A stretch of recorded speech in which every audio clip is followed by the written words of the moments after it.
Muy buenas, bienvenidas, bienvenidos a Matemáticas de Oposiciones. En esta ocasión vamos a hablar sobre el tema 51, sistemas de referencia en el plano y en el espacio, ecuaciones de la recta y del plano y las relaciones afines que pueden existir entre ellos. Para ello vamos a empezar por una introducción histórica.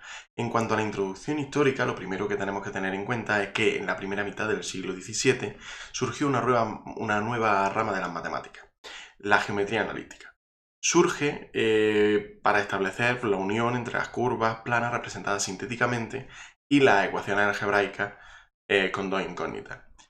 También surgen simultáneamente el cálculo diferencial y el cálculo integral durante esta época.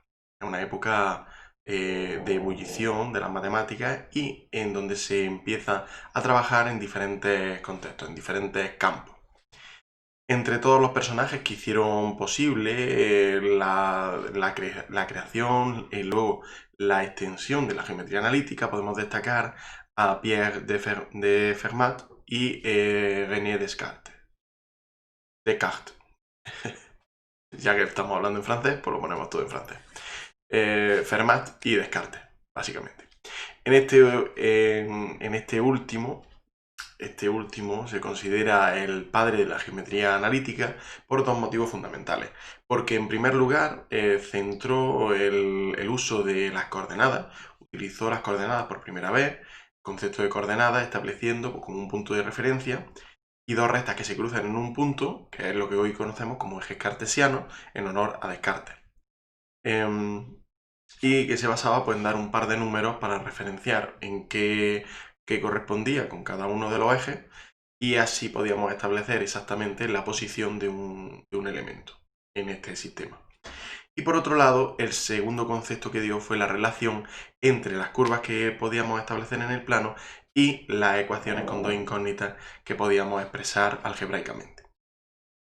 Propuso una ecuación de dos incógnitas con igual una ecuación de dos incógnitas, donde la primera fuese considerada como la abscisa, la primera incógnita que normalmente se denomina X, fuese considerada como la abscisa, que es precisamente la abscisa, y ya, X, y el eje OX,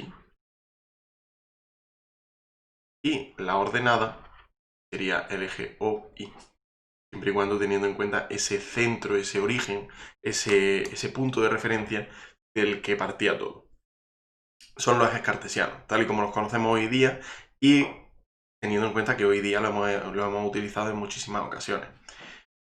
También hay que tener en cuenta que el desarrollo avanzado que adquirió la geometría analítica a partir de estos primeros pasos vino de la mano tuvo que esperar hasta el siglo XVIII y el siglo XIX, pero vino de la mano de Laguerre y de Clairaut.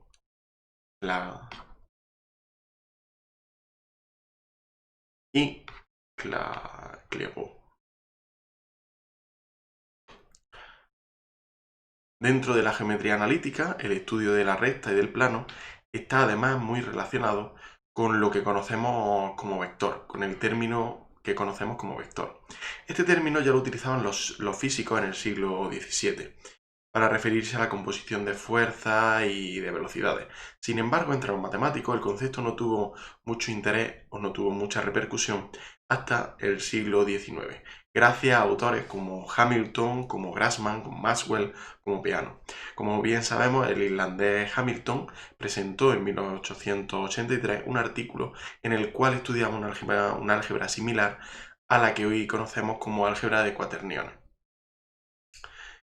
a la que hoy utilizamos como álgebra de números complejos, a partir de parejas de números reales. Casi a la par, el irlandés Grassmann publicó varias ideas con vectores en cuarta dimensión.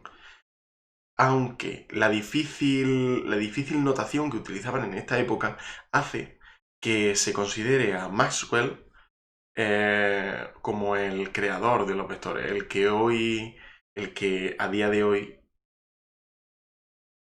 se considera el creador por ser el primero que utiliza una notación que sigue vigente.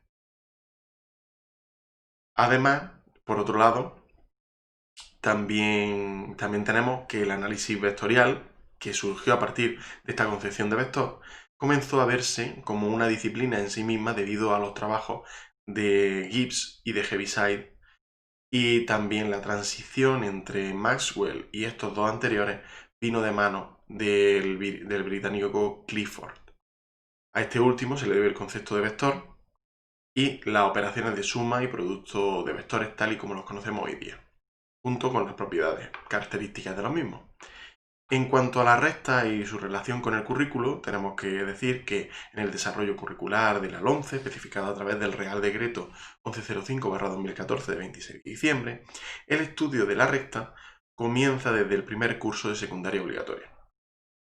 Aunque no se propone un estudio analítico de la recta desde este primer curso, sino que se trabajan con relaciones de incidencia, de perpendicularidad, de paralelismo, y a partir de tercero de la ESO es cuando empezamos el trabajo con la recta que se realiza analíticamente dentro del bloque de funciones.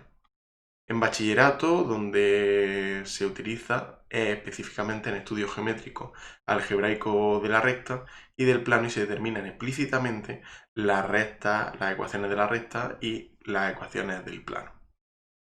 Muchas gracias por todo, ya hemos finalizado esta introducción histórica y la relación con el currículum, y nos vemos pronto. Adiós.